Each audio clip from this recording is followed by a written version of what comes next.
Hello and welcome to That's Not Spit, It's Condensation. I'm Ryan Beach, and today I am joined by the longtime professor of trumpet at Oklahoma University, principal trumpet of the Oklahoma City Philharmonic, Karl Sievers.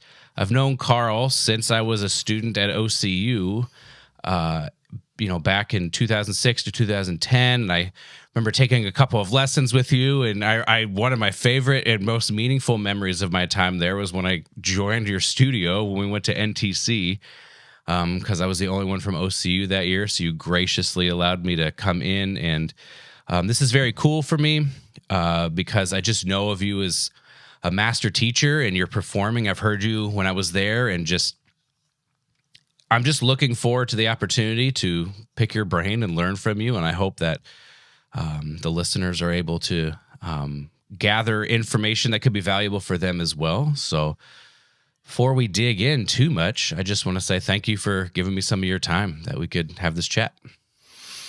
Glad to. You bet. All right.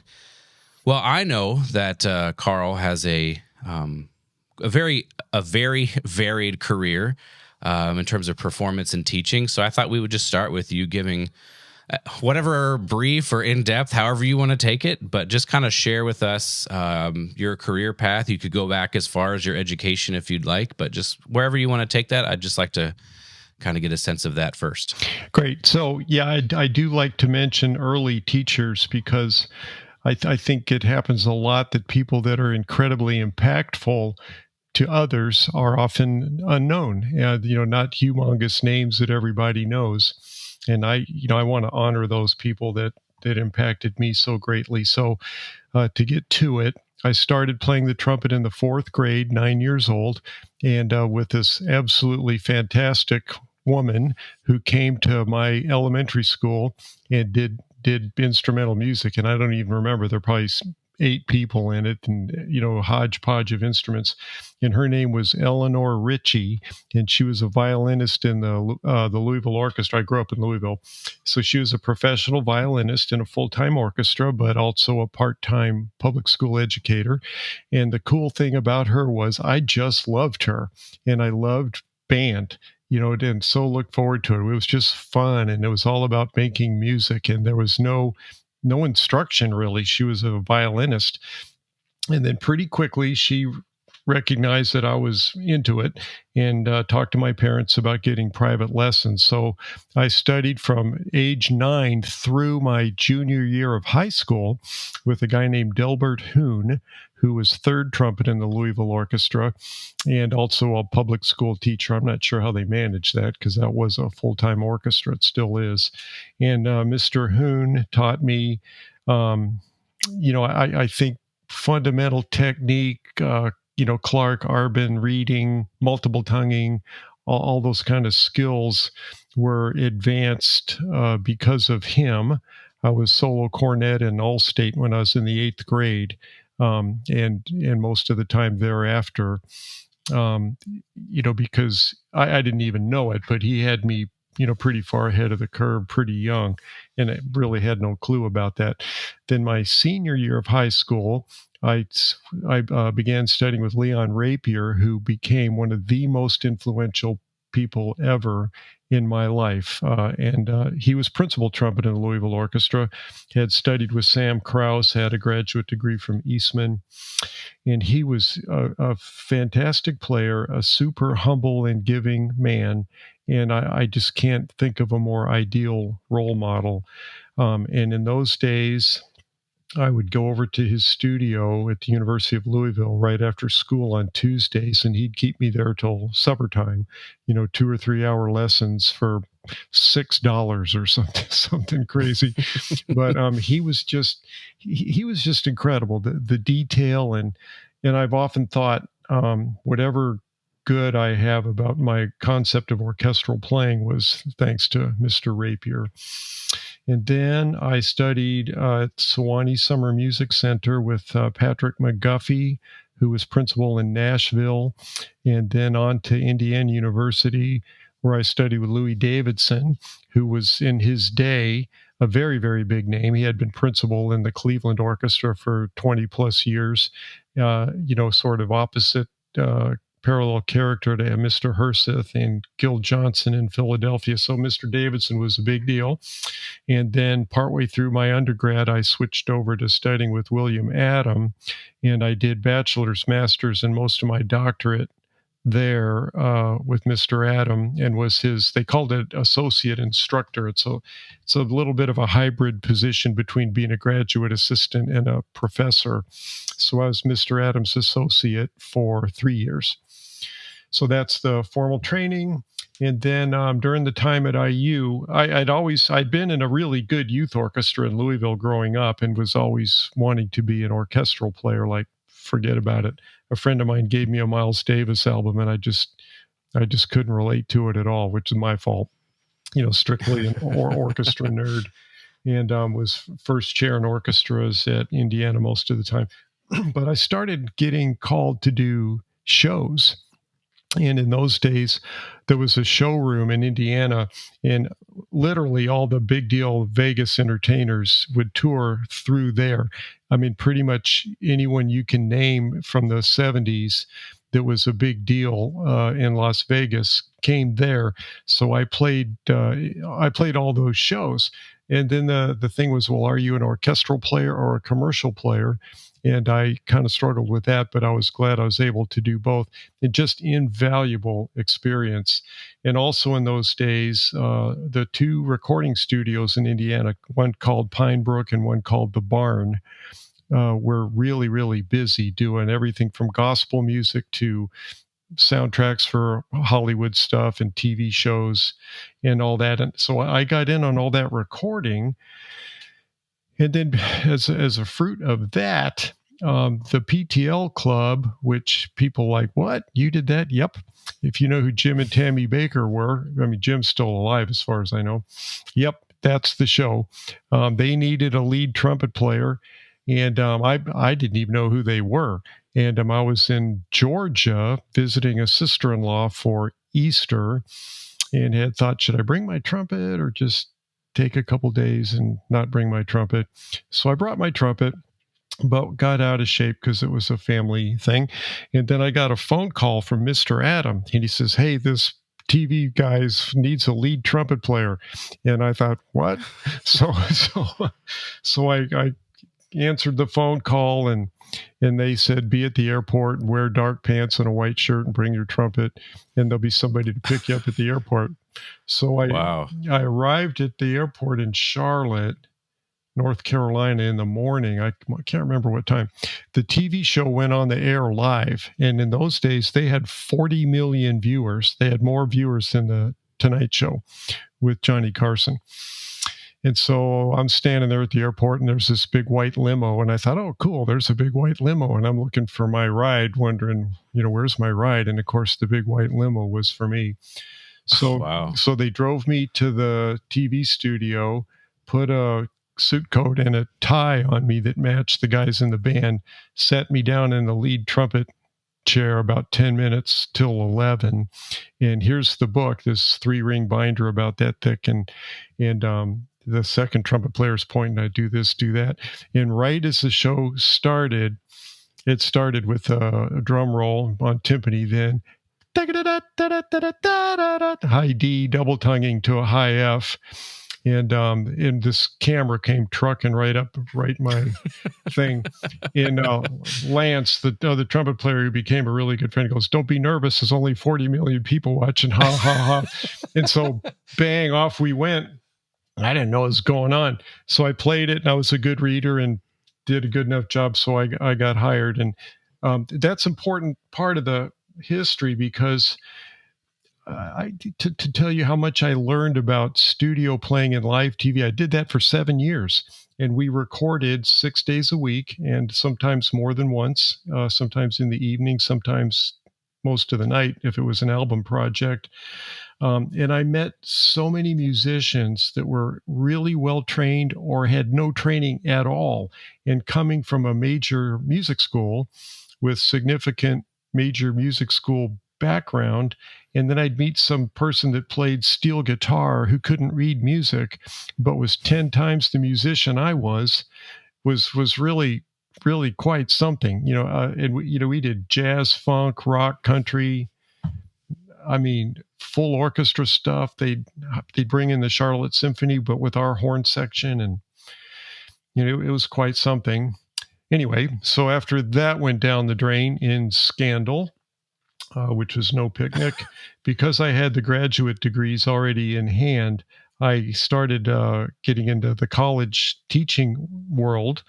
Taught at Northwest Missouri State for 3 years, and then got a bigger band. I played with some killer jazz bands in Kansas City, as good as any bands anywhere, and then got the job at Wright State University in Dayton, where immediately I got called to play lead trumpet in all the shows there, and in Cincinnati. And the same contractor hired me to be principal trumpet in the Cincinnati Ballet. So now I'm doing all the commercial stuff and the ballet, for another 7-year stretch. Then I got the OU gig. And I knew when I left the Cincinnati area that my performance opportunities were going to take a big hit. And then after I committed to come to OU, the conductor of the Philharmonic called me and says, "Hey, our principal trumpet player just quit. Are you interested in this?" Yeah. I had to audition and win the audition, but the Philharmonic gig and the OU gig kind of fell in my lap. And that was 1999. And I'm here ever since. So that's about it on that. That's about it. Yeah. Do you perceive that? So you use this language, it kind of fell into my lap. And as you told that story, do you perceive that many of these opportunities kind of fell in your lap and you were just ready for them? Or was there, like when you got to Cincinnati, was there a period where you were trying to get your name to be known, or just were you you showed up and people gave you a chance because they just needed someone and you played great and that just kind of spiraled from there? Yeah, so removing the play great, because people that know me well, I mean, my ego's not a small thing, but I don't need to blow that up too far. There's some old saw about successes where opportunity and preparation converge. I'm probably not saying that right. So I think that's it, actually. Yeah, I got to tell you, I've always been really, really, really motivated to try to be a good player. And I know you know me a little bit.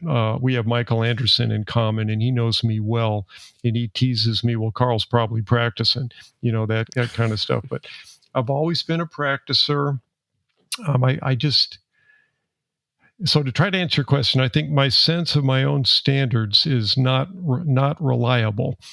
For example, when I auditioned for college, I played a really difficult 20th century French piece and a l'histoire and a piccolo thing. I played only C trumpet in high school. I did not own a B flat trumpet.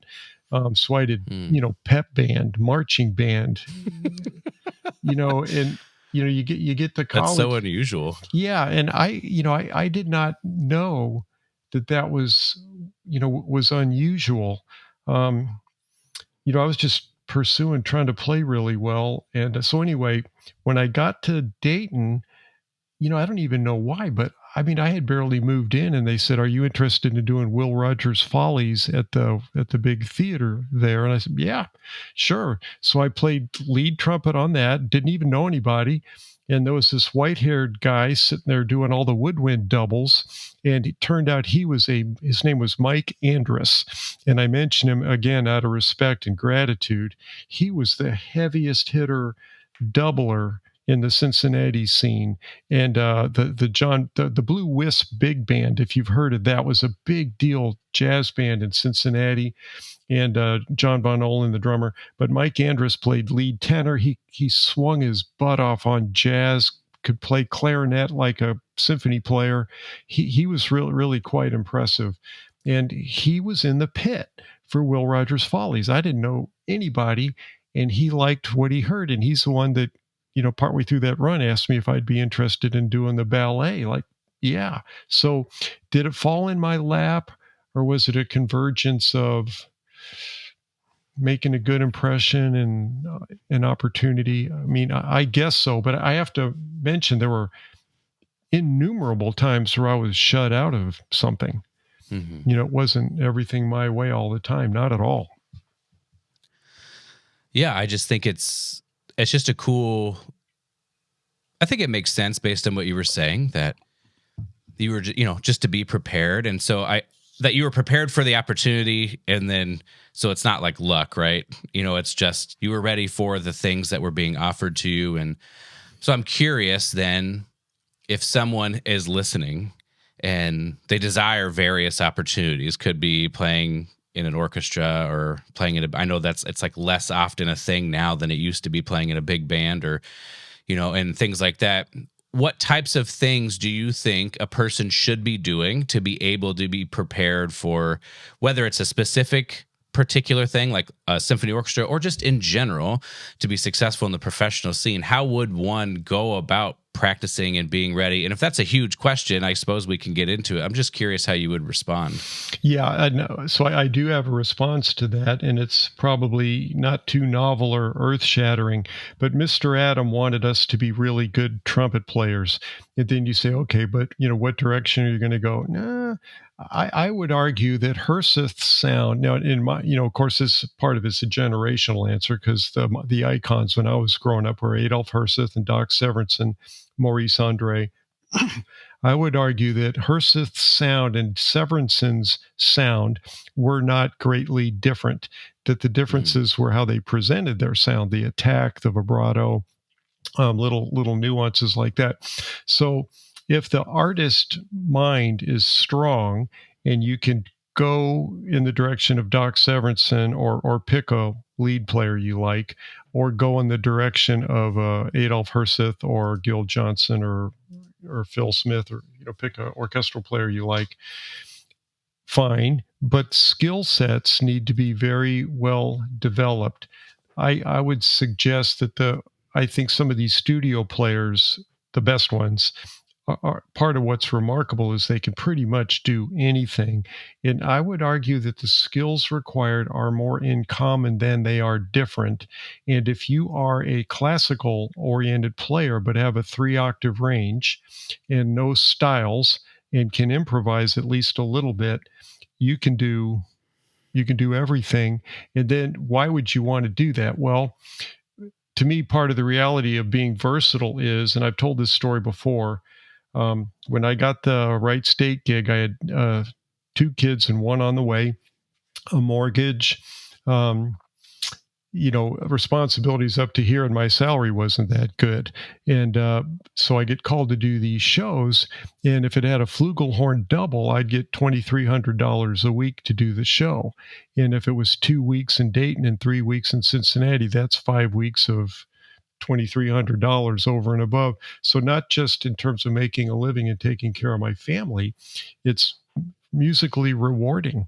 I guess where I'm going is be a really good player, but do it. Again, right? Some of this is so obvious, but do a ton of listening so you know what you're doing in a Basie situation or in a Brahms situation. In as great a detail as you possibly can.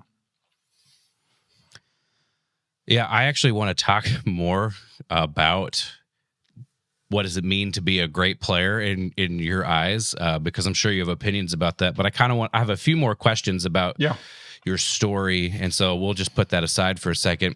The next question I have is, you talked about sight reading, and you were a good reader, and I'm imagining part of the reason you were such a good sight reader is you probably just, whether it was by your choice or not, put in positions where you had to be able to read. And so the practice of doing that probably made you better. But I know sight reading is a skill that a lot of players struggle with, especially, when you're in high school auditioning for solo or like All-State or something like that, and you have to sight read, or maybe you're doing a college audition and the teacher asks you to sight read.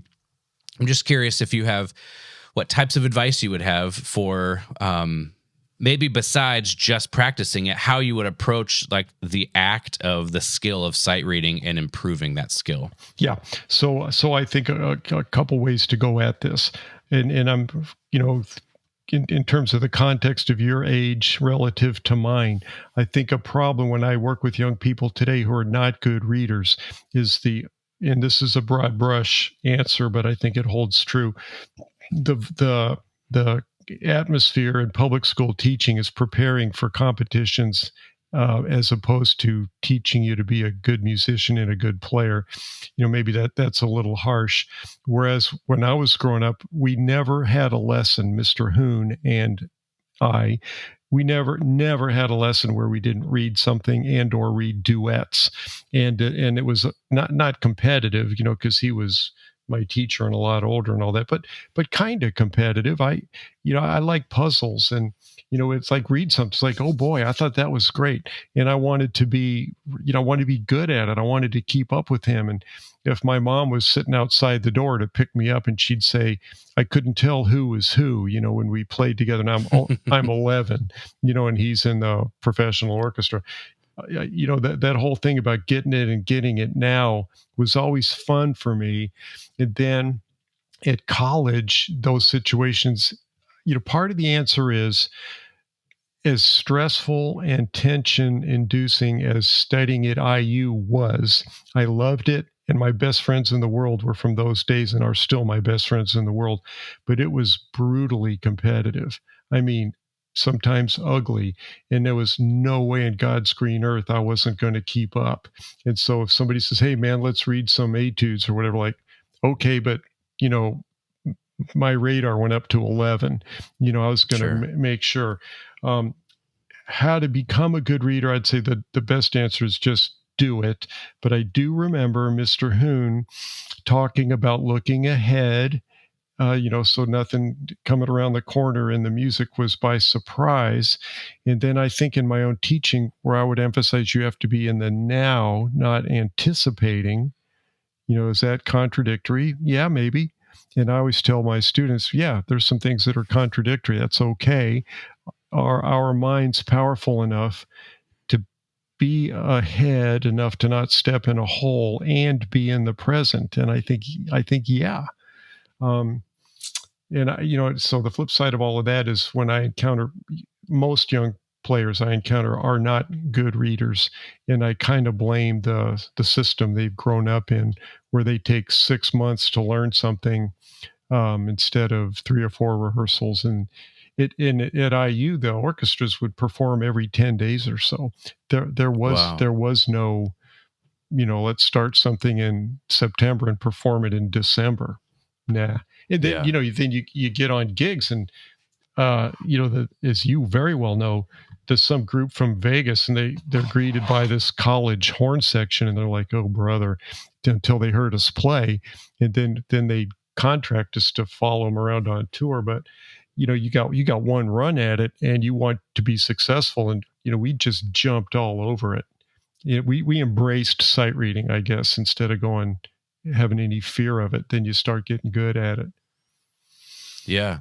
I think that mindset is actually, in my opinion, part of the equation is, do you see yourself as a good sight reader or a bad sight reader? And like someone who sees themselves as, I am bad at sight reading, it can become a bit of a, self-fulfilling prophecy in a sense, right? Absolutely. And I'd say that holds for high notes and anxiousness and, playing principal versus third, and the whole notion of comfort zones and what we talk ourselves into. And that's maybe unhealthy. I will add that a friend of mine that has known me forever was watching me teach, and he said, you're good at teaching what you struggled with, but you're no good at teaching what you were always good at.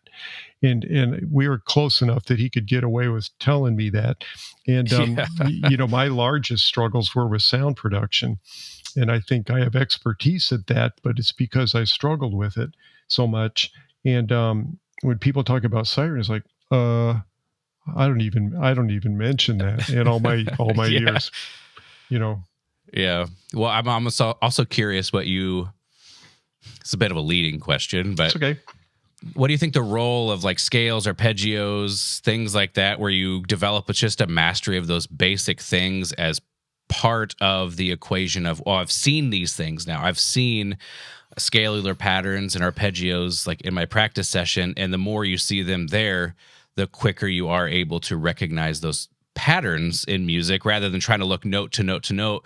Like, is that what it's like for you when you sight read? Are you looking and seeing patterns and then just playing those patterns, or do you feel like you're just really good at just kind of taking it note by note? Do you have a sort of a thought on that? Yeah, so one of them's a simple answer, but I believe to be absolutely true. The other one's much more esoteric and what can get us into whenever we talk about Mr. Adams' teaching. My teacher through growing up years, Mr. Hoonigan, and I still have it somewhere.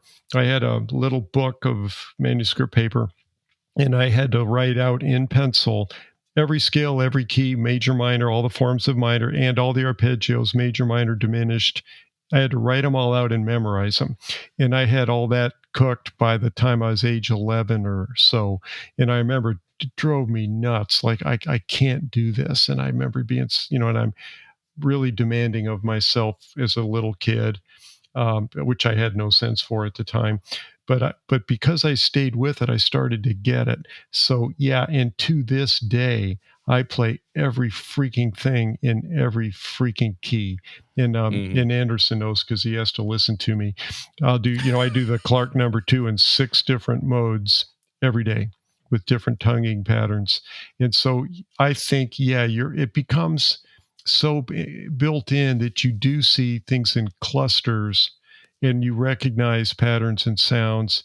But it has to be so ingrained that it's intuitive and kind of automatic. And there are a lot of connections happening in your brain that just fire when you need them to.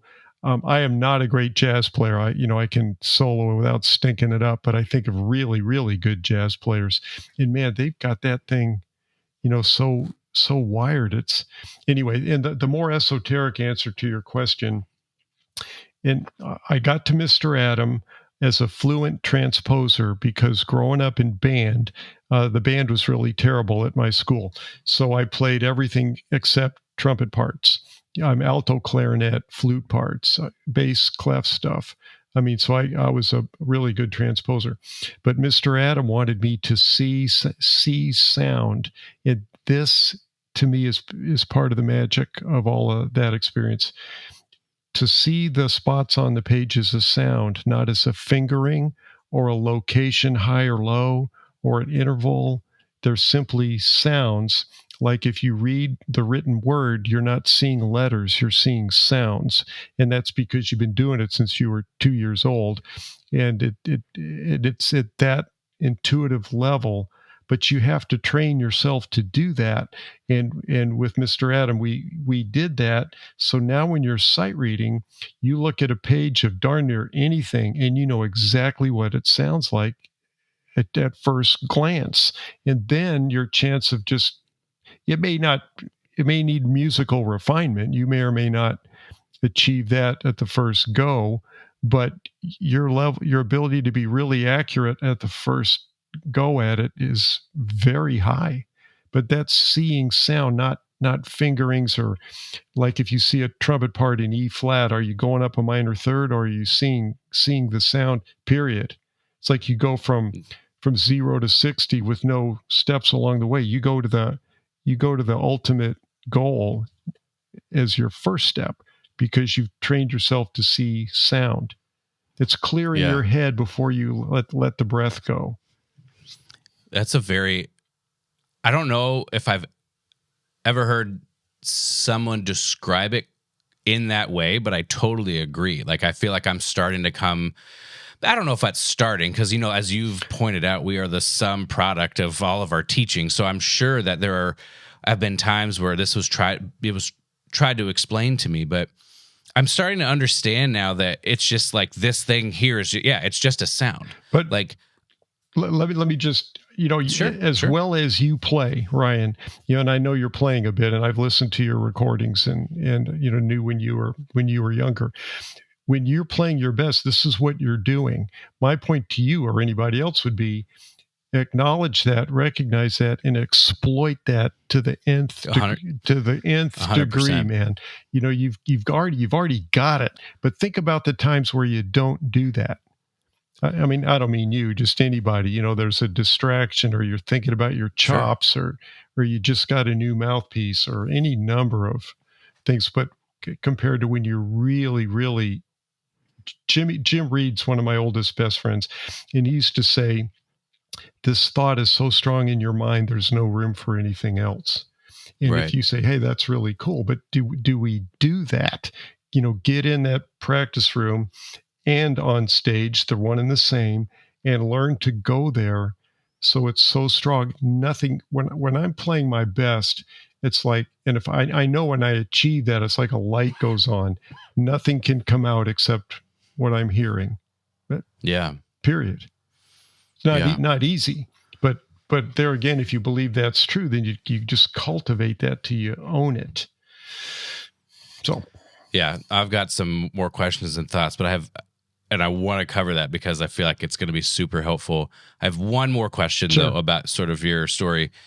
How do you feel that your time or your experiences rather as a lead trumpet player in jazz bands informed or influenced your principal trumpet playing in an orchestra?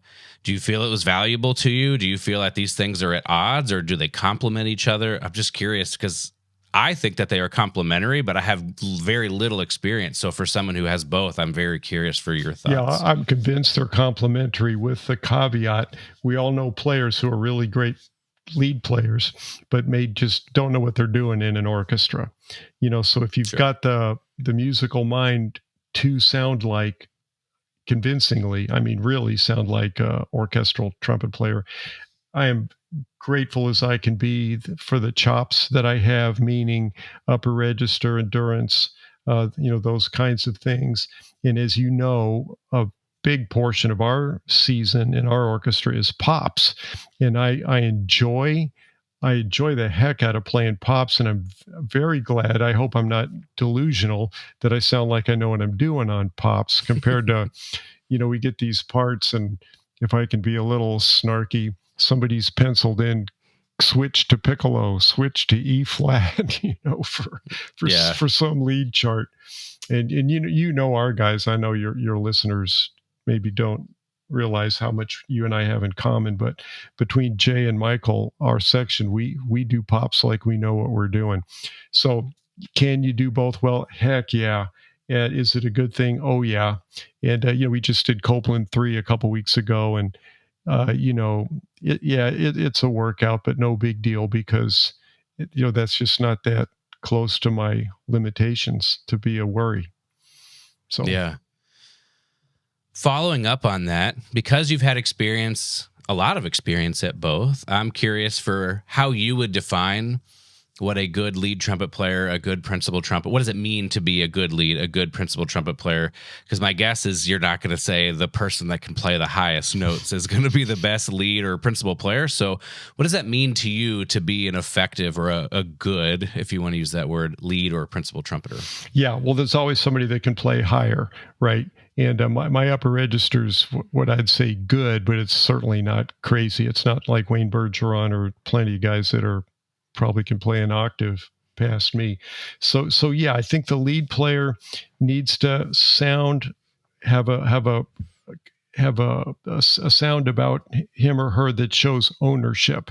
And I think ownership is a good word for it, that your colleagues can lean on and rely on, which would include being very consistent, easy to find. Like if your pitch is all over the map and you're driving your colleagues crazy, the kind of unwritten rule is you need to find me because I'm the lead player, which it's not that simple. I try to find my colleagues too.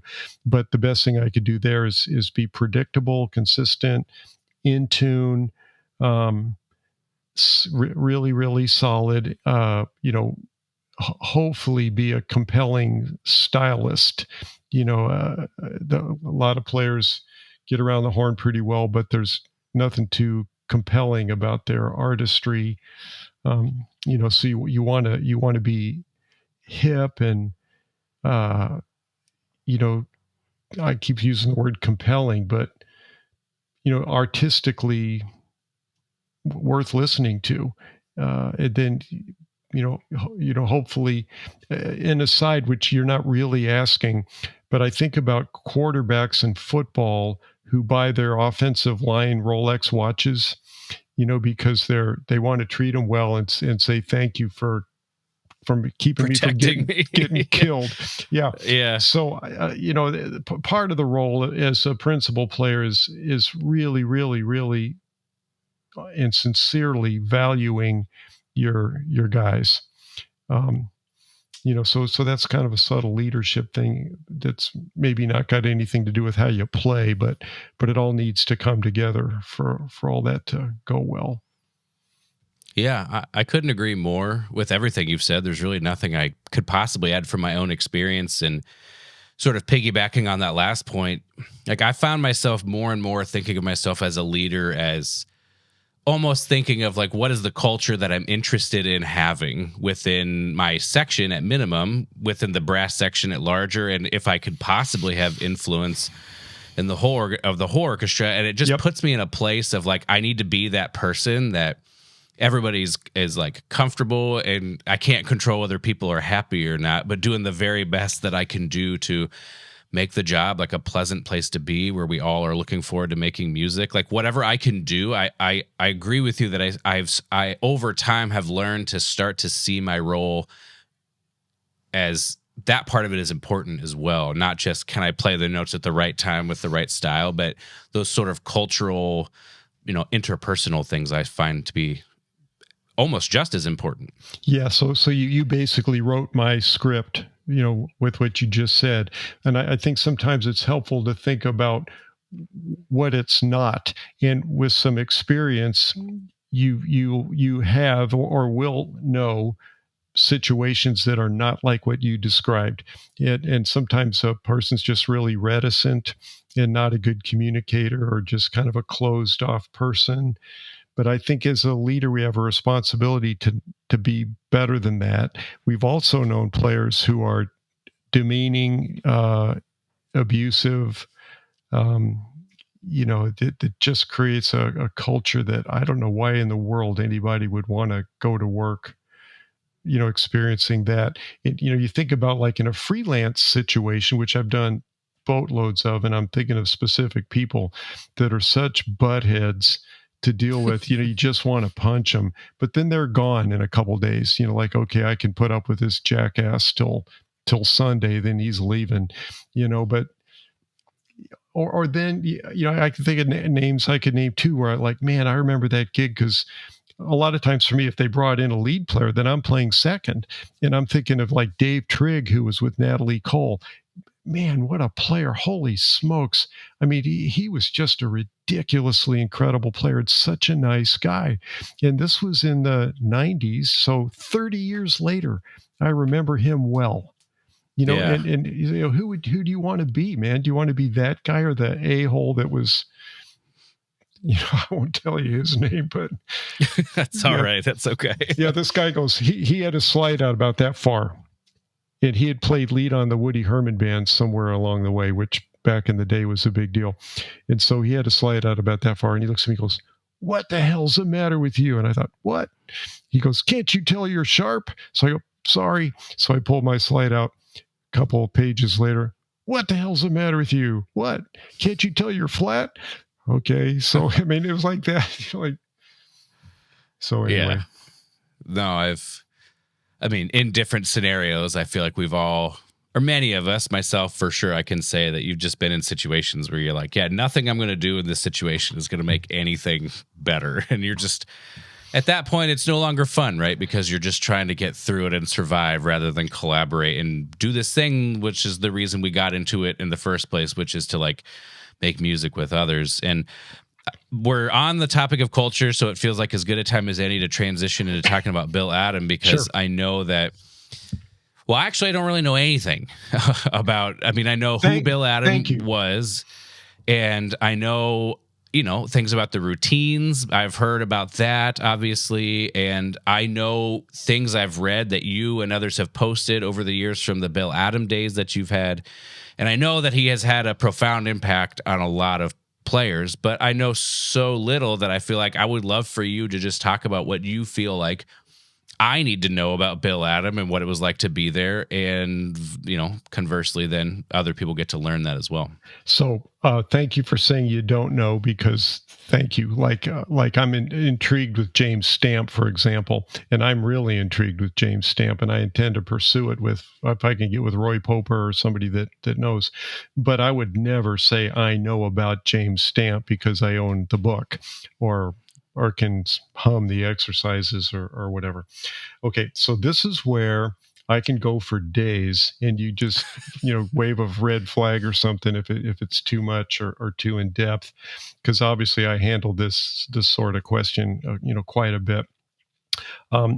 So as a preamble to that, the what I would call the old guard first generation Adam guys, and we're all getting older, so eventually there won't be any of us, but I'm thinking about some of my best buddies that maybe some of your people will know, like Charlie Davis in Los Angeles, Larry Hall, Jerry Hay, Greg Wing, Bob Slack, and Bobby Burns, many others. We all kind of roll our eyes up and shake our heads in frustration when people mention the routine. Yeah. The routine changed a lot, just so people know, changed a ton over the years. Bob and I get together online and practice together. A lot of us do. Jim O'Banion and others, that they all know what they're doing. They're all really smart, great players, great teachers. But we're always changing things up, doing leave this out, add this, put, blah, blah, blah. Anyway, so to get to the point, he constructed what he felt was a vehicle via which you can address all the skill sets you're going to need to play the trumpet, and ingrain this whole thing of your mind is in the sound. You keep your mind in the sound. And I need to elaborate on that one. But everything in the routine is Clark and Schlossberg. There's absolutely nothing in there that's unusual or uncommon. Those in our generation, those were probably the most commonly used resources, in addition to Arbin, that everybody had. Mr. Adams studied at Eastman, and before that in the West Coast, with some people in the movie industry. And, Clark and Schlossberg, and it progresses from long tones to chromatic motion to diatonic motion, larger and larger intervals as you get going. But the core to all of that is the commitment to a very specifically well-defined sound. Not in whether you do Mr. Adams' routine, or I don't know, find some the Bing book or any number of resources. So I have to also stop myself and mention that studying with Mr. Adam, he told me point blank to my face, I am not here to teach you to play the trumpet. I'm here to set your head free. And that's a direct quote. So when people ask me, I'm bound to tell anyone that asks, his number one priority was to help us establish an honest and healthy self-image. And people hear that like, what? That sounds so touchy-feely, but he was a master psychologist and had studied a lot of psychology, quite frankly, and was close to a master's degree in that when he finished up at Eastman. But he wanted us to be in a good place mentally about ourselves, help us to grow up. As most of it, if I say young men, there were very few women in those days. That was just the nature of the demographic. Help us to grow up to be strong, free, peaceful people. And in that context, that's what I call fertile ground, that until that was there, you're not going to learn to play the trumpet as well as you could. You could learn, but there's going to be barriers till you get your own head out of your ass about whatever that might mean. Sure. And he was yeah. relentless about that. No self-pity. If he saw me get upset about anything, the only times he ever got bugged with me were if he saw me lose my cool. If I stepped all over an etude or something, he didn't care. But if he saw me, he'd say, "You're not the young man I think you are." And I oh no. So that was the priority. Okay. trumpet playing wise, and here's the meat and potatoes to me, Ryan. I'm going to tell you that almost everybody I encounter, and this includes mature professionals and absolutely younger players, if I say, describe to me your ideal sound, they look at me like, what? They have not really defined in their mind their ideal sound. And that's just a fatal error. And, like listening to other podcasts about, well, do you need to do what I'm describing or solve mechanical things first so that you can do what I'm describing? And a big thing with Mr. Adam was he would talk about causes and results in terms of kinesthetic response. And this is another one. If this sounds like I'm speaking Swahili or something, stop me. But everything we do is triggered by a thought. Yeah. Okay. And I believe that's just simply a fact. Everything we do consciously is, if you're asleep, that's a different story. But everything we do is triggered by a thought. So what can you control, the mechanics or the thought? And you have to realize, and I didn't say it's easy. This takes practice and discipline and repetition, that you learn to very vividly define your best sound you can possibly imagine. And then that becomes the absolute center of your focus, whether you're doing long tones or Bartok Concerto for Orchestra, whatever you're doing. And you need to develop that skill incrementally. That's where the routine comes in. It starts with long tones. I mean, simple, then you get busier and busier and busier. And your only priority is the character of your sound, not how your chops feel or what are your embouchure doing or what's your tongue position doing. Anything you can name does not belong on the list. Then you say, well, aren't those things important? Yeah, they're important, but they're triggered by your concept of sound. If you do it the other way around, then you're chasing your tail. And I know too many people that, well, I don't know, man, I don't think so. And I'm thinking, well, I wouldn't tell you to your face and hurt your feelings, but you don't sound very good, and can I ask you a question about this real quick? Yeah, please. Sorry, you kind of you encouraged me to stop you if I had needed to. So there are two things I want to ask. Number one, do you think there is value in actually, in terms of descriptors or adjectives, being able to describe the sound, or is it sufficient just to know, like to imagine it in your head? Does that question make sense? No, totally good question. Yes. So if I were working with you, and I'm going to share what I think is a great story about you before we quit, that everybody needs to know, because I've told this story 500 times anyway. Yeah. So if you're working with me, let's say we've never met and all that, and I take you through this drill, describe your ideal sound, and you can't do it. And that part's okay until we get going on it. But the goal is to get you to think about your own sound and to prioritize it. And whether you can ever come up with good descriptors, verbal descriptors, isn't really the value. The value is getting to heightened awareness of the detail of your sound. And a metaphor I've done many, many times is, or an example, I would say, tell me what chocolate tastes like. And no matter what you say, you can't do it. I don't know if I ever did that with you before. No, but I know this. I've heard it with like peanut butter. Yeah, you can't do it. If you say, well, it's smooth, like mayonnaise, Yeah. But the thing with chocolate is, if I have a chocolate bar and you eat half of it and I eat half of it, we both know. Right. And so that's where, once you get in that, okay, now you've forgotten what you think your problems are. You think your lip does this or your whatever does that. Now your goal, or your goal orientation, as Mr. Adam would say, is on the subtle, detailed character of your tone. And I play, ideally, you have a teacher that can model well. I play and I color my sound and the delivery of my sound to help steer you to a place. And as your sound and my sound become more similar, the mechanical changes accompany that. But those are results, not causes.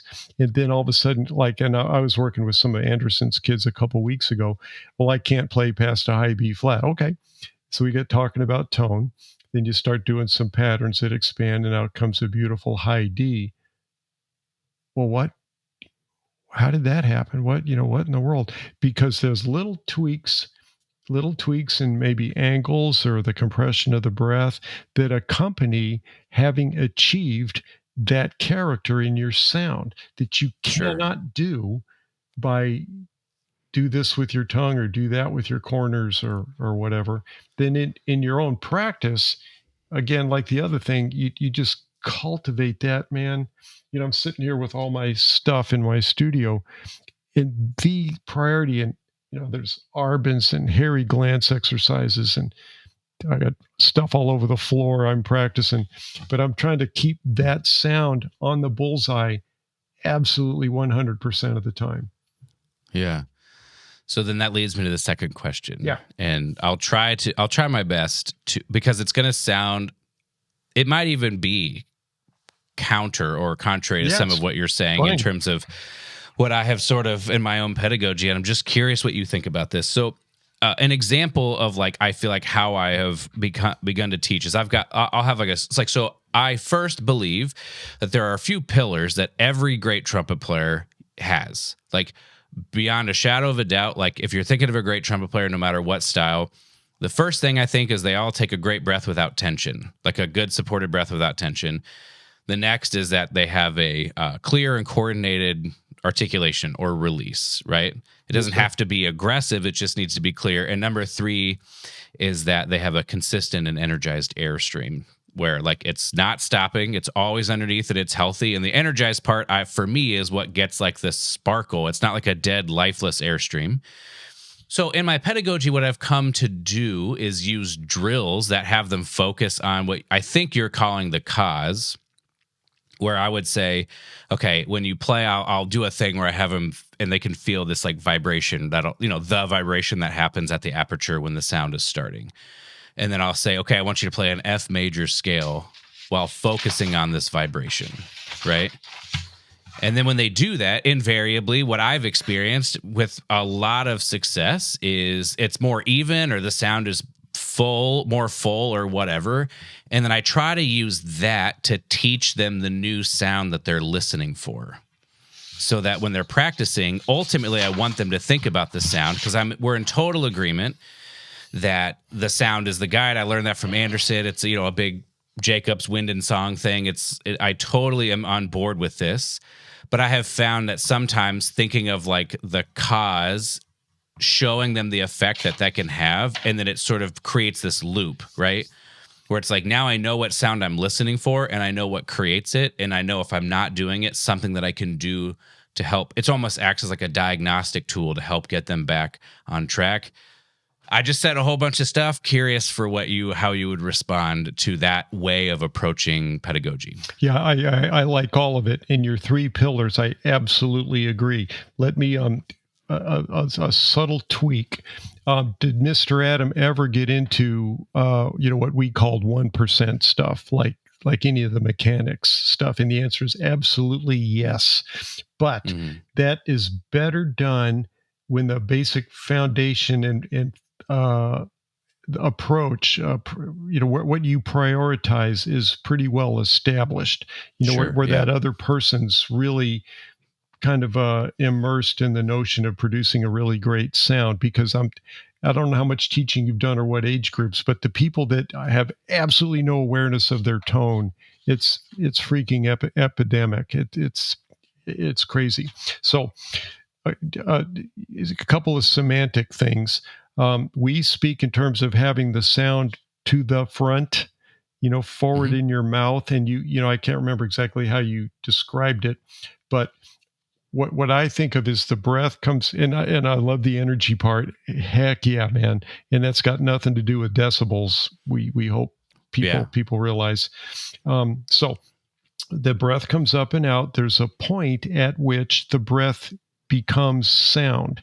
If you want to get into the physics, I'm a big fan. Please, actually. Well, the K.O. Skinsness, I encourage everybody to check out his videos. He's not going to try to sell you anything. He's Stompy USA, and he worked with Bob Reeves forever.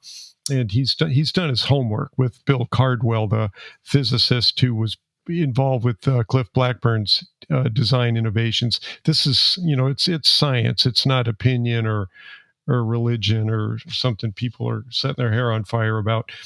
The breath comes in, hits the air column, and that's when sound happens. And we want that. That's what I call the point of resistance, where Sure. whatever, that's in a location. Like you can plot that, if the breath is up and out, and there's a place where that happens. And so back to causes and results. Symptoms of that include that pristine front on the note that all great players have. You don't hear a thuddy attack in a really great player. That just it isn't happening. And you can name 100, Matthias Hofs, Ole Edvard Antonsen, Nikiryakov, for days and days. I feel like Andre for me is like, and Håkan, just like two of the players. It's like, it's kind of unbelievable how clear and like there's just like energy behind the articulation, but it's never harsh. Dude, but it's ping. Yeah. It's like, how is this possible? Well, yeah, and I call it ping. But then you think, well, is it a coincidence that they're up and down the horn like there's no register? Right. Is it a coincidence that they're so freaking accurate and all that? And it is not a coincidence. So that point of resistance needs to be very far forward. Right. Yeah. So Totally I was just scribbling that down while you were talking, so I wouldn't forget that. Where I would go, yeah, any way you can get the student to experience that, but then I would emphasize, do you hear the difference in the color of your sound when you do that? And they might not. And then you say, okay, well, let's do it again. Then they say, hey, I think it's got a little more brilliance to it, a little more of that, what does core mean? Talk about some of that stuff. Now they got something to latch onto. Then you get into whatever. Let's say I like the Charles Cole inflexibilities, and they can't do it very fast. That's okay, but it'll get faster the more forward it gets, and then they're expanding the pattern. Then that brilliance goes away, and now it's dull. What I call a gray sound. That fourth space E, for example, might happen wherever. Right. Then I say, okay, can you hear that now? Can you make your E sound like this? And then you play it with the brilliance is still there. Then they do it, ding, ding, ding, and that that's. So another. Let me just, Ryan, if you can indulge me, another quick anecdote. Of course. This is my passion. A seminal moment for me in the practice room.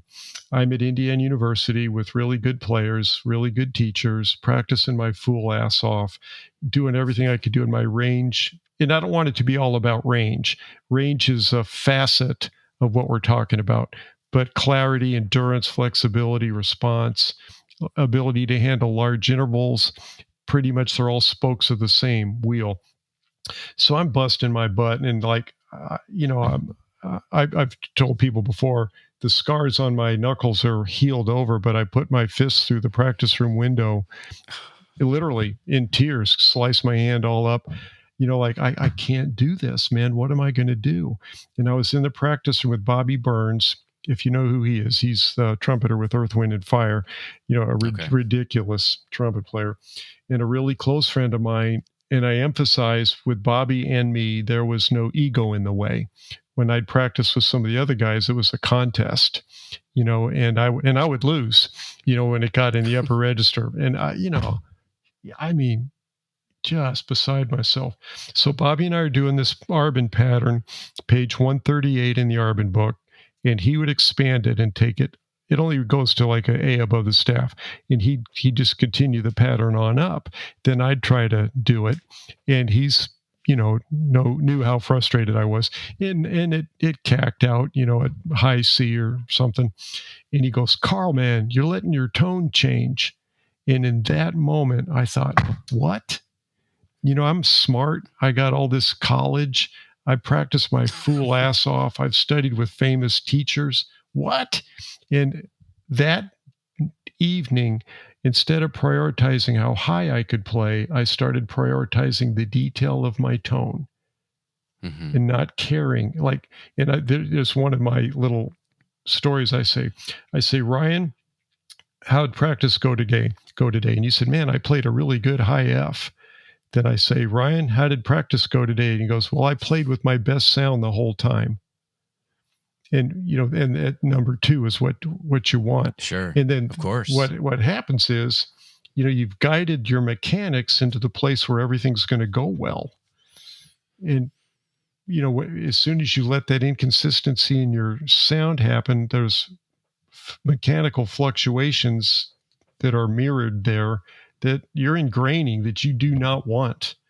And again, you listen to Herseth or somebody, they're just all over the horn like it's all like that.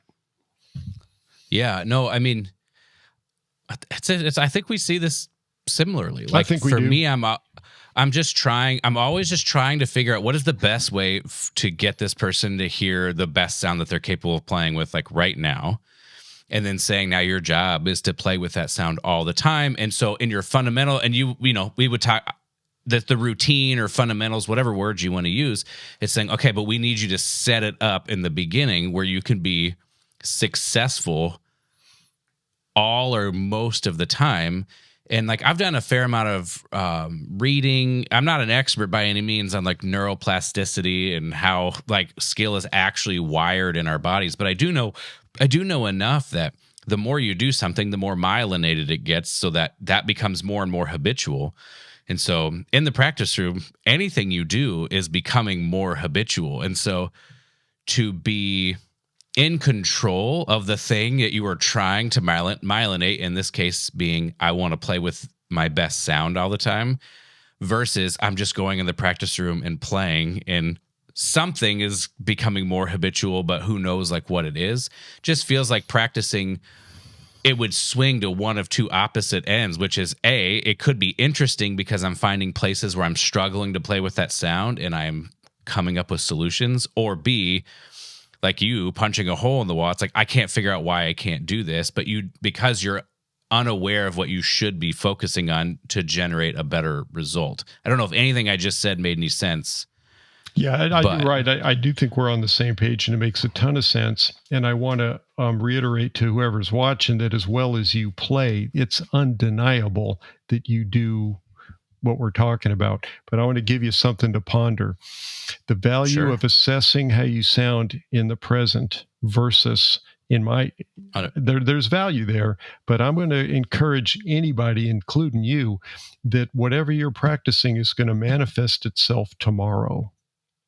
Sure. So how many times have I had a funky day? A lot, but I'm a real disciplined practicer, and I'm a real disciplined practicer of lyrical stuff. So I mean, unless, I'm bleeding to death or something, the last thing I do in the evening is Bordognis or Snedeker or some lyrical stuff. And I mean, inevitably, no matter how I sound or feel in the moment, tomorrow is better because of what I did last night. If that's true, I better be thoughtful about what I'm doing now, because it's going to show up tomorrow, right? So if I'm an idiot in the practice room and expect to sound good tomorrow, that probably ain't happening. But even if it feels like crap, it's just not working, my articulations are sluggish or whatever's going on, if I keep right on that dude on lyrical playing, it's better tomorrow. And I have to, it's a process. It's not the immediate. When I think a lot of players struggle, I think a lot of players are practicing on beat up chops without even realizing that they're playing on beat up chops, because they practice a whole bunch, and maybe on day one it feels good, but they've kind of borrowed from day two, kind of what you're saying, instead of leaving it in a place where tomorrow can be good as well, and the next day where you're looking for an aggregate of good days that will lead you to success. I think there are players who, they feel good on one day, so they play and play and play and play and play until they can't play anymore. Then the next day they pick it up, instead of feeling good like the way you described, because you left it in a good place. They feel atrocious. Their face feels like hamburger meat, which I've had, especially when I was younger. I experienced that quite a bit. And so now I actually feel one of the things I value a lot in my practice is just stopping before I'm massively beat up, like having an amount of work and being like, and if I don't even finish that work, because it's like, I shouldn't play much more than that, and leaving it in a good place, because I'm trying to think about, what do I want tomorrow's practice session to feel like? Like, thinking about that, I think, has changed how I think about practice too, at least on a day-to-day basis. Yeah, so I think you've raised a dilemma, because I got a phone call from a young man that studied with me online for a while, and he's got a teacher where he lives that's telling him, don't practice so much. Okay, interesting. And in our crowd, it was like more is better. If you were Sure. hanging around our guys, well, I practiced for 8 hours. I did, and literally true. But to me, the truth is, or the better answer is, while you're practicing, when you're in that zone where the sound is really floating and sparkling, you can learn to do that for a very long time. If you feel beat up, you were out of that zone. Now, I'm not saying Okay. you never run out of gas. I mean, if you've ever done the old Ringling Brothers circus, that's where, that's the truth machine. People think they've got good endurance. Well, nobody gets through the circus without feeling it. But I do think that there's a case to be made that people that are worried about, beating up chops and all that stuff, the better answer is, how well can you stay in that zone where the sound is such that it indicates everything's coordinated and in freedom. But a practical wrinkle to that is, most people, in my opinion, practice in too big of a hurry. And learning to make yourself rest liberally and often is just smart. And it's not that I'm contradicting what I'm saying. I think that helps us stay in that zone where everything's going to be in the positive side of the ledger instead of the negative. And as a professional player, in Anderson and my reality, the times where we've had just some mega program and then an early Sunday morning thing, and what are you going to do? It's just the reality of being a trumpet player. And if I've never learned to deal with that, there are times I cannot take a day off. I need to sound good, period. And I need to learn how to do that. Part of that's, don't get Mr. Adam, to get a little colorful, he'd say, don't get your ass in a crack, young fella. And the thing is, don't get your ass in a crack in the first place. And then one more, I'll get off this soapbox, but Mr. Rapier, principal in the Louisville Orchestra, and every night before he put the horn down, he'd go back to his studio and do this little recovery set. And he said he never wanted to quit for the day until he felt like he could do it all over again. And his discipline, man, was, that really imprinted on me.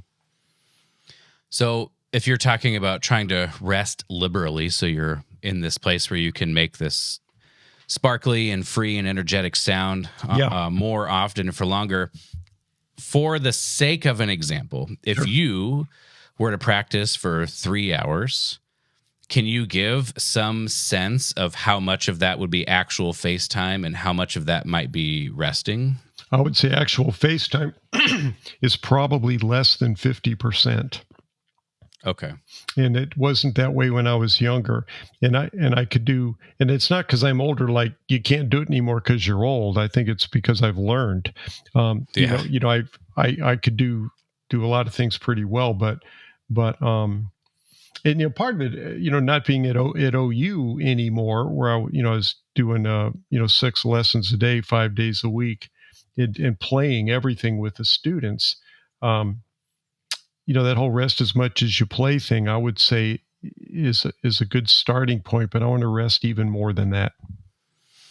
So let's, for the sake of argument, say it's 50%.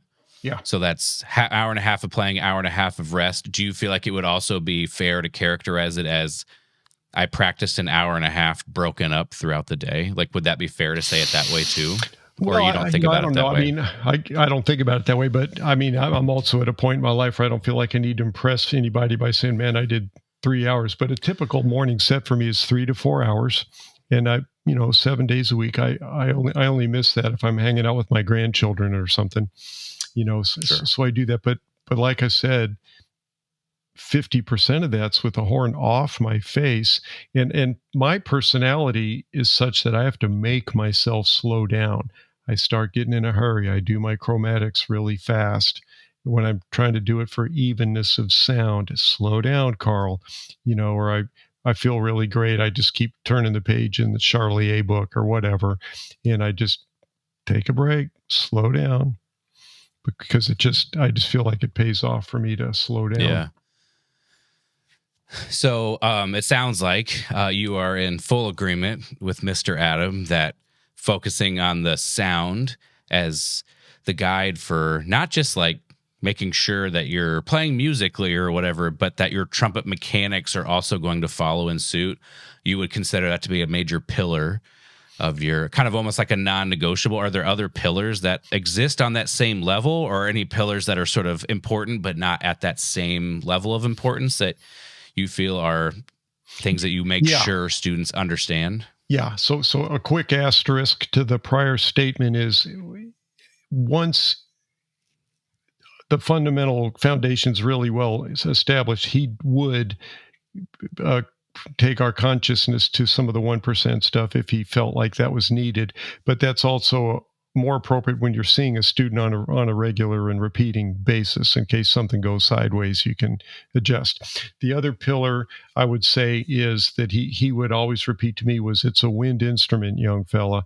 And I know did you know Irv Wagner? Yeah. I mention him to honor his memory, not as a criticism. He and I were very close, and for people listening, he was a world famous trombone pedagogue and player, really quite a guy. And he used to tell me taking a big breath causes tension. He thought that was a bad idea. And I've been a believer in, I want to take Mr. Adam used to say, copious amounts of breath, which is a fancy word for abundant. And I always wanted to take a big breath. So physics-wise, it's definitely a wind instrument. I've developed, where I would debate Irv, God bless him if he were still here, is learn to get comfortable with the big breath, because there are advantages to it. And Arnold Jacobs, you know this, Ryan. I know you already know this, but people should learn everything they can from Arnold Jacobs. Find everything you can and read it and believe it. What happens to our internals, our spine, our posture, that's triggered by taking a big breath. Yeah, take a big breath. But Bob Slack's one of my buddies who's a hell of a trumpet player in Los Angeles. And he says, take every breath like you're going to play a second line G. And if you ponder that, okay, like if you're going to do the opening to pictures, okay, imagine your breath for that, right? Now, let's say you're going to play that high thing in Bartok Concerto for Orchestra or Zarathustra or whatever. Do you take the inhale the same? Are you asking me specifically? Yeah. Or just a rhetorical question? Yeah, both. I try to breathe about the same for everything. But that shows up in your playing. But I'm going to suggest that it's much more common. You see a high C coming, and your anticipation of that affects how you take in the breath. And that's just likely tension, though, Yeah, which obviously is a roadblock to success. So, I'm a big believer. I take a big freaking breath and very disciplined in that. But I remind myself of the wisdom of Bob's advice: take every breath like I'm going to play a second line G. We did a Go ahead. We did a Pops thing a little while ago. ABBA tribute groups, kind of weird, but they were this disco lick that came in on high G, double G sharps, and out of the clear blue sky, and and I was able to nail that every time. But I reminded myself, just take a breath like it's a second line G, and everything goes well, as opposed to getting all cranked up to do it. Yeah. No, as I told you, that's like one of my pillars for sure. And the way I think about it is there's almost like a feeling I associate kind of on my sides where like I've now taken enough air that I have like that supported breath, if that makes sense. Like, oh yeah, me too. Because I have a tendency to under breathe. Like I've become efficient enough that I can kind of make things work. But it always shocks me when I do take a maybe not a capacity breath because I think tension can creep in there. But when I take a breath that's like full and supportive, Yeah. it always does shock me how much easier it is to just like get my sound to kind of flow out because it's just like the air wants to come out anyway. Yeah. Well, I catch myself doing that too. And it's like a little ding, ding, ding warning bell goes off. Come on, and then the difference between a free natural breath versus trying to bust your ribs with an inhale, that's maybe two different things. So I have a question for you. Sure. You do weightlifting, right? Yeah. So does that impact things? And then another thing that interests me, I'm 6 feet tall and 160 pounds, and I've never been very big, but I've known a lot of people that are 300 pounds plus and then lose 100 pounds, and then things can be like body mass impacting the compression of the breath, etc. I don't notice any, for the first part of the question, I'm not sure I notice any positive or negative effect from lifting. In some ways, lifting could be seen as detrimental because often you are trying to generate the most amount of tension possible when lifting so that your body can remain rigid and safe during a particular lift. And I don't like run or anything, so it's not like I'm increasing my VO2 max and my breath is better. There's none of that. So I've just seen it as a net neutral in terms of how it affects my trumpet playing. And like I'm about 240-ish right now, maybe 235, 240. X amount of years ago, I was like 200, and I feel like I could probably say that there was a difference in my endurance, like I felt like maybe I got chopped a little bit faster. But interestingly, when you're like lifting weights and trying to get stronger and building muscle, you're like generally, if you're doing it right, you're eating like a high protein diet. What I think is funny is like the core, these muscles around the face are also like muscles. And so I had always wondered if I was like developing and strengthening those muscles like with my diet, if that makes sense. Like I'm through my diet building those muscles as well, kind of inadvertently. But at this stage, maybe it's because of the weight I am and the body mass helps. I have no idea.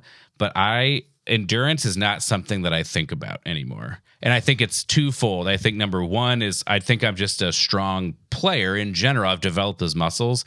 But I think I've been experiencing for the past year or so what you have been describing, which is I just can play in the right way. And Barbara would call it healthy trumpet playing, right? Where you would talk about the sound, like, and it's just like whether I'm tired or not does not affect my playing doesn't change when I get tired anymore. Like a lot of times when people get tired, like then maybe things get tense or they start to do this, like nothing changes about my production. And so even if I'm a little bit chopped, sure, I might lose like a couple of notes off the very top end of my range. Like if I'm actually starting to get tired. But like, yeah, we played a concert. We carried 2 trumpets in Alabama.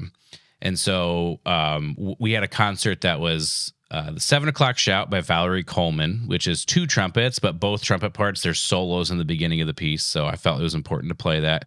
And then we played La Valse, Concerto for the Left Hand by Ravel, and then Pictures. And I played the whole entire concert because every other piece had 3 trumpets on it. And so everyone tells me I could have hired an assistant, but I said, like, part of me enjoys the challenge of trying to figure out how to navigate that, and part of me just doesn't feel like I need it. The only times I find myself needing an assistant, we're going to do Bruckner 4 in like a couple of months. And I've tried to play through that, and there are just some very, very, very long blows in that. And so likely what I will do is just look for an opportunity where the second trumpet might be playing in unison. And just, if I can get like 2 bars off, I'm like good to go for the rest of the time. And so that could, like I said, that could be because of my mass, but I would attribute it to I spent so much time during COVID, like raising the overall quality of everything I was doing in my practice. And like I went back and played Arbans, like all those super basic things that I thought I'm way too good. I don't need to be practicing. I need to be doing Biche and I need to be doing Charlier. I went back to all those Arbans and I just was like, I should be able to play this as good as Håkan Hardenberger. So that's what I'm going to try to do. And it's like, I can actually track almost, and it's because of the way I organize my practice, I can almost track how I'm benefiting now from that time, like 5 years ago. Like I can draw a line from I did this, and then I made it a little bit harder with this, and then I added this thing, and then I did this, and it's like almost like a workout program. You can track adding weight and sets and reps over time. I stole that kind of thing, but it's very, I mean, I know I'm rambling, but it's very interesting to me because now I just don't, it's like I took that time, right? I was playing really well before all that, but it felt like when I was in school and when you first get your job and you're trying to figure everything out, it's hard to like make time to, like you said, slow down and like do things right and then figure out when I'm not doing it right. Why am I not doing it right? And how do I get it back over to where it's right? But during COVID, I had that opportunity, and I feel like it's paying more than dividends at this point. That I just don't have. I don't have to worry. Like I don't have good days or bad days anymore. It just feels more or less the same. It's not saying that every day I play the same, but it doesn't feel that different. And so I don't know if that's what you were asking, but that's like where my mind took me. It all sounds really good, perfect, sensible. Yeah. Yeah. So, that you think about the good day, bad days, instead of being like this, it's more like, yeah, not so much fluctuation. And, when I'm hearing you talk, you've learned to find that zone where things work. And, good for you. Yeah. And it feels good. Like the trumpet is, as you said, it's more enjoyable to play because I get to think a lot more. This is going to sound crazy because it's like what we've been talking about. But I spent so much time just doing all this basic stuff that I think now, even like literally like this past week as I've been practicing, okay, there's a couple of ways to say this. We're deep enough into the episode now that I can like talk more. What I am feeling right now is that it actually, for me to continue to progress, I actually have to there are certain like physical cues that I have used over the years to like help make sure like that vibration at times where I feel like my playing is not quite on. I've thought about that because if that vibration was there, I knew that my air was working. I knew that like it was happening, but for a long time that was like cool. Like that was helpful and that was good. But I'm noticing now that as that's become more and more habitual, that there's so many ways to say this. I'm noticing now that what I need to do is actually like, I need to transition over and fully give myself over now to the sound. So one of the things that I would be interested in your thoughts on are when I was in school, this is how I was brought up, right? Anderson studied with Jacobs, and then I went to study with Barbara, and that's obviously Chicago school of way of thinking about it. So you just really hear that sound. And you just let that inform what's going to happen. Part of what I felt like my issue was is I wasn't a technically sound enough player to just make that happen. And now I think your argument would be that just the more time I spend trying to create that sound over time, those issues would work itself out, or I would find where that balance point is, if I'm hearing you correctly, that a continued focus on the sound. And maybe my playing was fundamentally strong enough that it was time for me to be able to think about those 1% things you were talking about with Adam. Like maybe my fundamentals were strong enough, but basically I felt like as I was trying to think of the sound, I would struggle to create the thing that I heard in my head, if that makes sense. So then during COVID, I felt like I finally had that opportunity. I started thinking a little bit more mechanically about the trumpet and trying to understand like what's actually happening when I do this. And I almost treated it like an exploratory thing. I will say that the exploration was always, there was a sound I was after. And that sound, at first, it was just, how do I articulate like Håkan? When those Charlie A videos came out, I was like, I want to learn how to do that. Like, I feel like my articulation is not a strength of mine. It's fine, but I feel like I don't have that easy, effortless, like the sound just like appears out of nowhere. So that was the goal of what I was trying to get to, but I started tinkering from like a mechanical point of view. And I think that was helpful for me to start to solidify or make some parts of my playing more consistent than they were, because I would say that accuracy was I was a very compelling player, but I felt like I wasn't always the most accurate player. And so then through COVID, I feel like I developed an understanding of like when I am accurate, when things are rolling and things are good, I'm starting to understand what I'm doing to create that. So then it became easier, I felt, to create it more, if that makes sense. Like I could repeat it because I understood what was happening. And so I did that for a long time, and I felt comfortable there because it was cool. But I'm starting to realize now, I think it's time for me to let go of all of that and trust that that is honed enough that I need to give myself over to the music again. And the story that I would tell is I was playing. I know I'm talking for a long time. I can feel myself talking for a long time, but hopefully this is all valuable for your response. I played around for some friends when I was getting ready for Atlanta.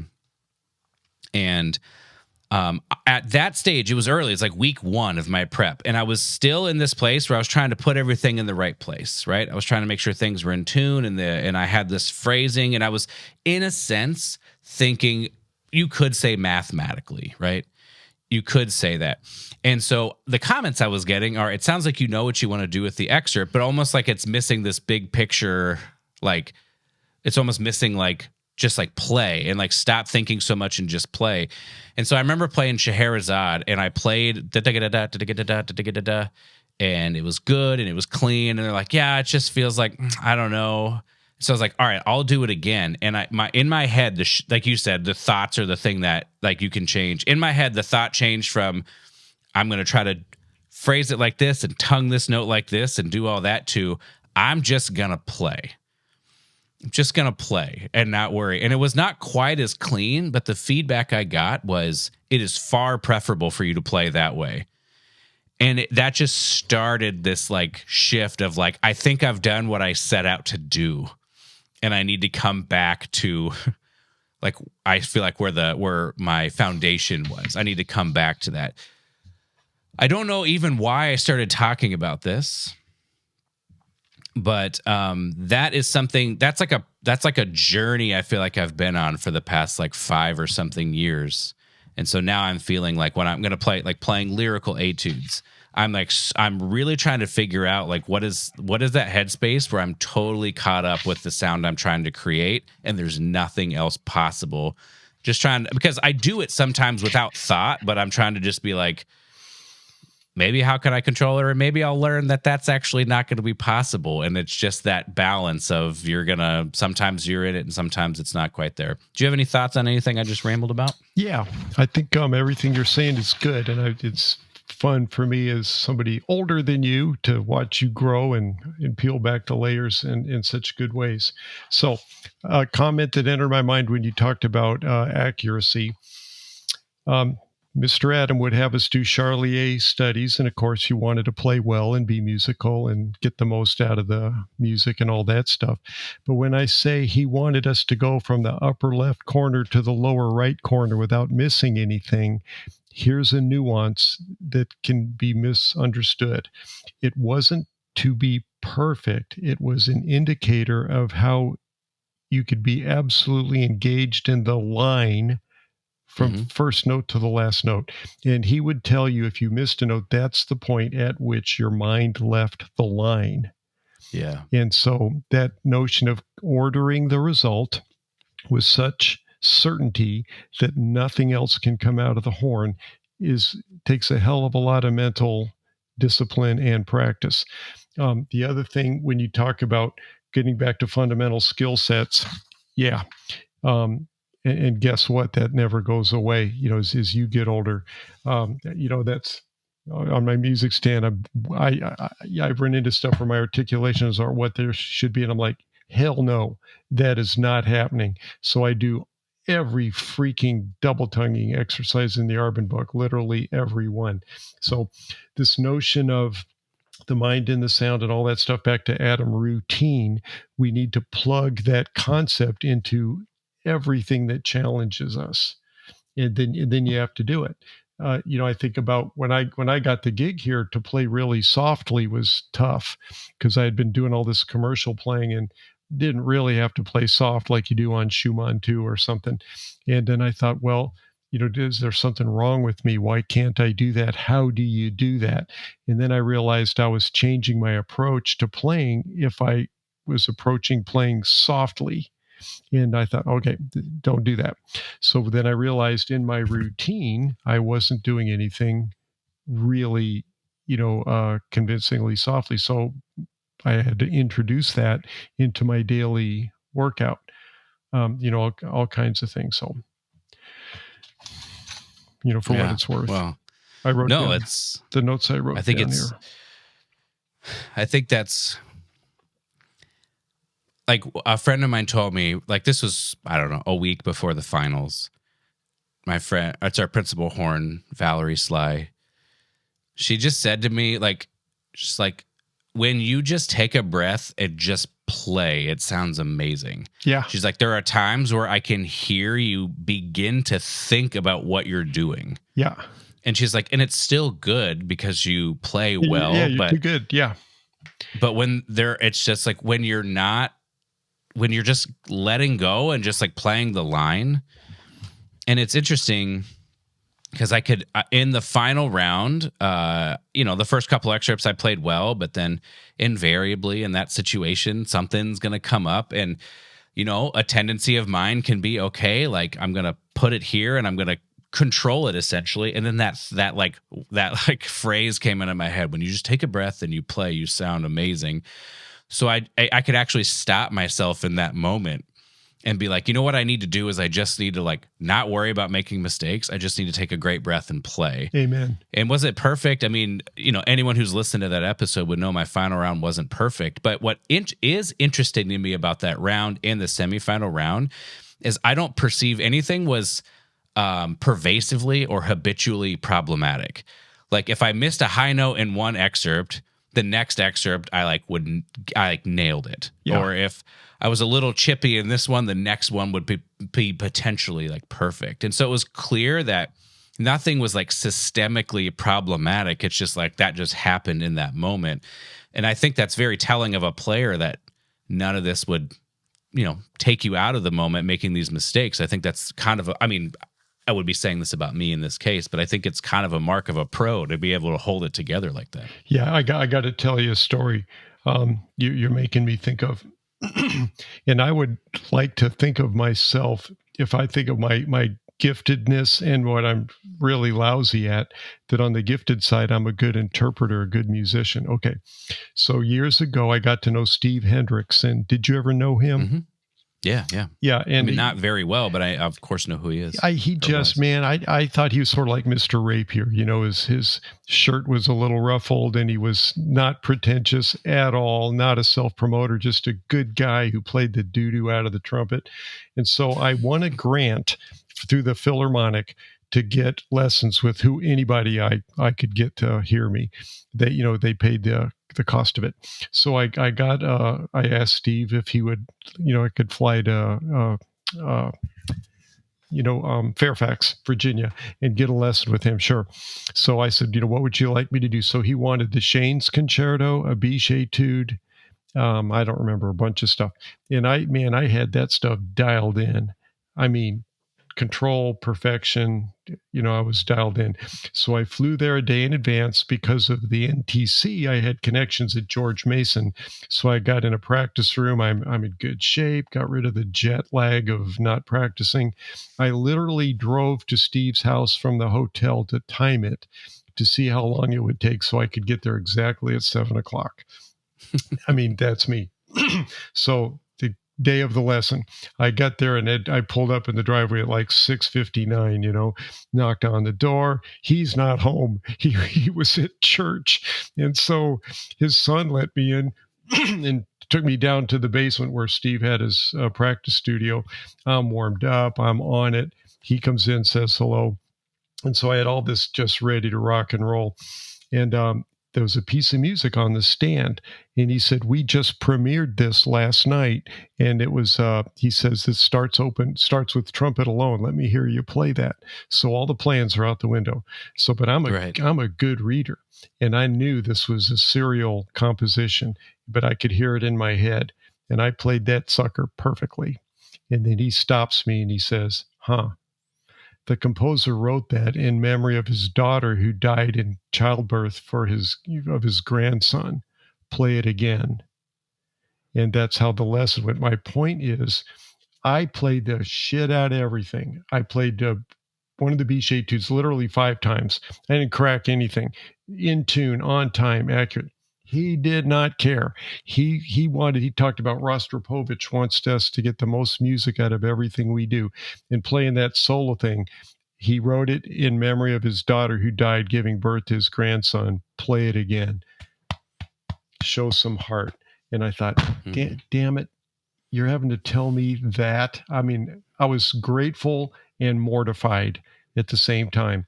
And I got back to Oklahoma City and shooting the breeze with Joel, our former conductor. And I said, I'm not going to play to not miss. I'm going to play to be as musical as I can. And that's it.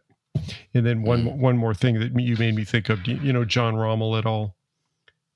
Yeah. I've got my own John Rommel stories, but which are great. He subbed in Indianapolis a lot, so I got to know him a little bit. I forgot about that. Well, he and I grew up together, both studied with Mr. Rapier. I've known John since he was 7 years old. And he said to me, all technical thoughts are bad, even the good ones. And I wrote that down in my office because that really got to me. All technical thoughts are bad, even the good ones. Yeah, that's thought-provoking.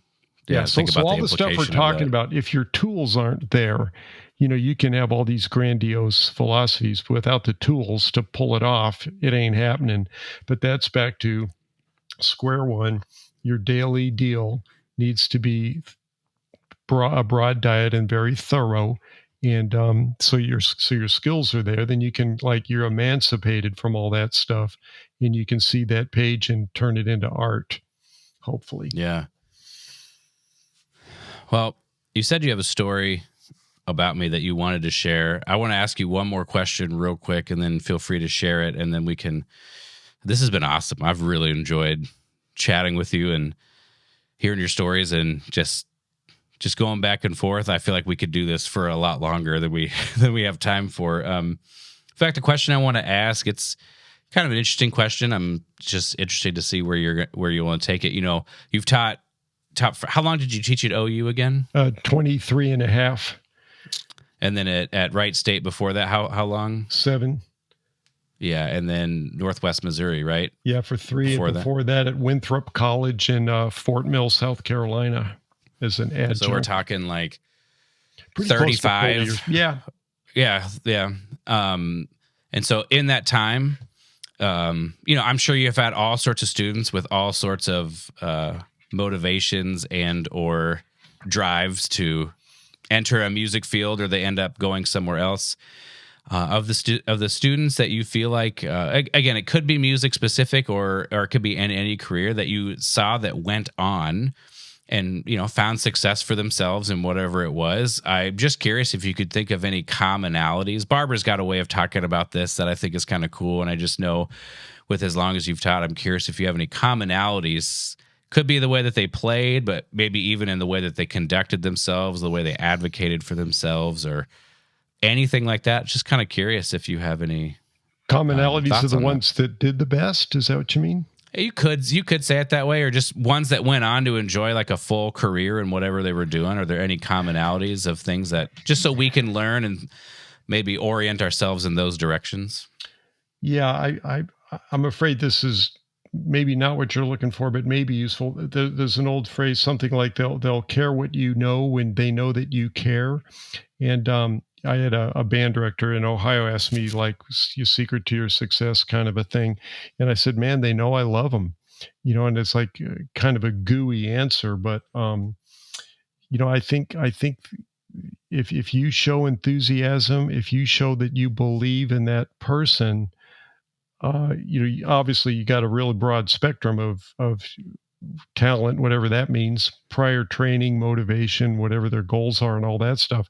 But they all kind of tap into the sincere, it has to be sincere, the sincere zeal you show and your belief in them.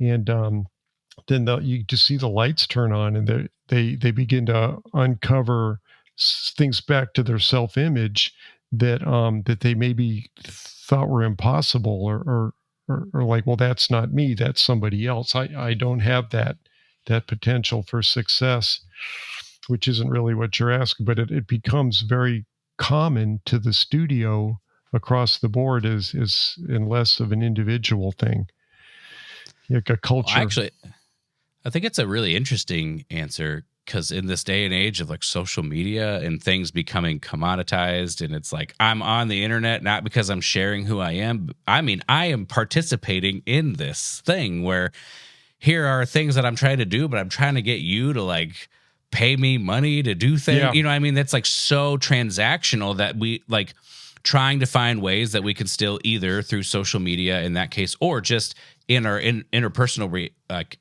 I guess, relationships, like try to prioritize showing people that like we care about them as people and not what they can do for us, but just amen. the baseline. And see, that was the thing with Adam, and not to protract the answer, but I'll just tell you the truth about Mr. Davidson, which may not sound very flattering, but he wanted me and a guy named John Carroll, who's in San Antonio, Texas, magnificent trumpet player, super talented guy, was a friend of mine at school.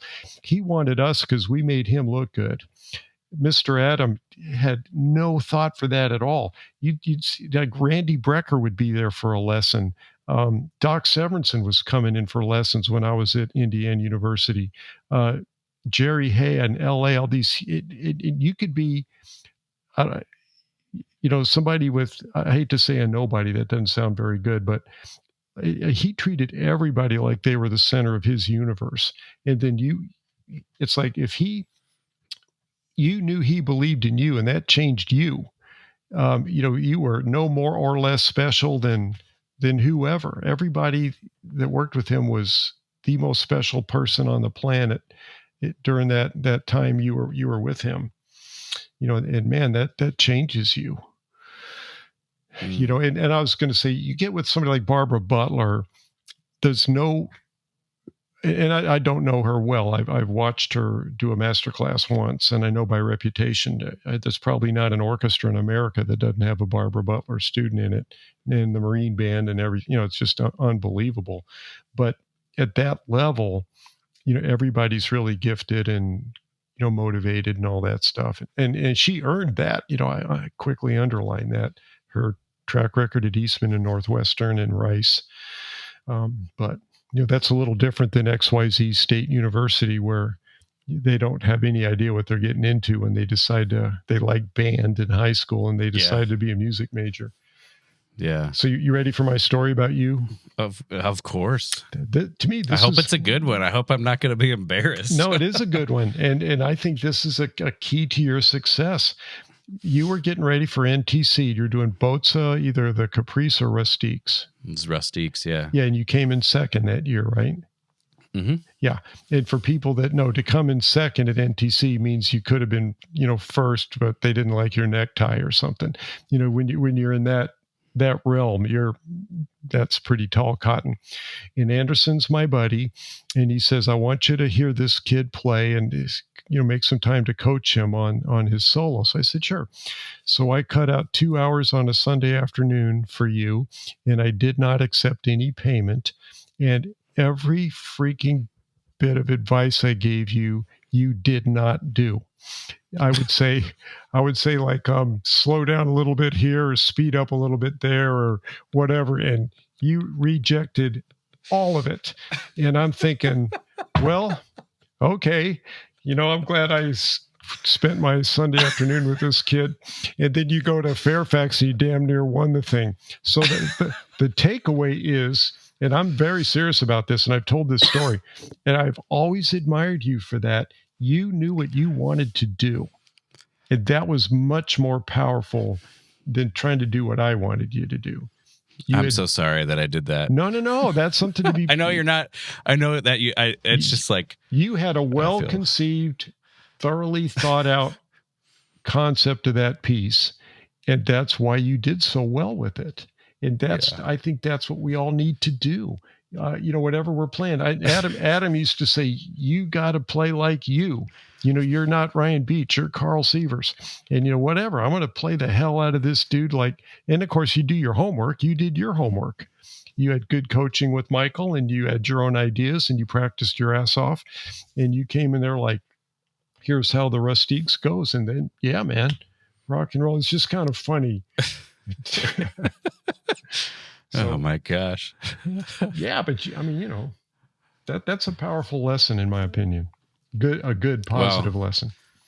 You know, you've shared many things in this conversation where you would say, you know, that's me, you know, like driving to Steve Hendrickson's house to make sure you knew how far it was, and many other things. I would say I am one to have an opinion about there are many things I don't care about. Like when I'm in the orchestra, if the conductor wants me to do something, it's like I don't care at all until I have like a strong opinion, you know, and it's like, well, that's my job, so I'll do the thing.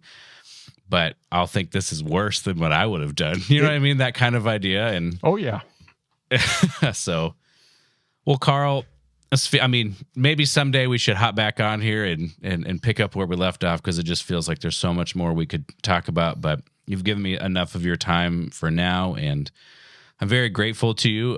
If somebody were to want to reach out and say thank you for the things that you shared, or maybe, you know, talk about some of those ideas, would there be a way that someone could get a hold of you to do that? Yeah, I embrace that, quite frankly. And sure. So, you know, my email address, I guess I can just say it. It's real simple. My name's Karl with a K. So it's karltrumpet55@gmail.com. In 550, I was born. So karltrumpet55@gmail.com. And that's probably the best way to get with me if you want to pursue any of this stuff. Yeah. So yeah, I thank you for giving me your time. I feel like this was very edifying for me, and just always nice to reconnect with you. You know, it's been a while since we've chatted. So, and I don't think I've said this enough, but I very much appreciate your support over the years as well. The messages that you've sent in support of me. You're welcome. It has not gone unnoticed, and I'm very grateful for it. So I'm gonna be the dad here. You're a very, very talented young man and a hell of a trumpet player. Aim high, keep your chin up. Things work out. Thank you. I appreciate that. That's the plan. Yeah, man. I want to thank Brandon Yoakum for his work on mastering this episode of the podcast. You can check out Brandon at epiphanyrecordingstudio.com. I want to thank Masa Otake for putting the video for this together. I don't know if he has a website. And most of all, I want to thank you for listening to this episode. I hope you enjoyed it, and we will see you in the next episode.